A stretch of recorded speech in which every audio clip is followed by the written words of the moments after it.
2002 पासून सुरू आहे आणि 1996 पासून महाराष्ट्र शासनाने हे 130 एकर जागा ते आरक्षित केलेली होती आणि ते आरक्षित झाल्यामुळे शासनाने ते केलेली नाही।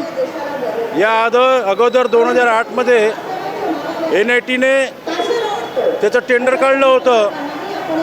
त्यावेळेस त्या टेंडरची किंमत, त्या जागेची किंमत 20 करोड रुपये होती आणि या माध्यमातून त्यांनी TDRच्या माध्यमातून ठेकेदार जे नियुक्त केले होते त्यामध्ये 3 लोक आले होते।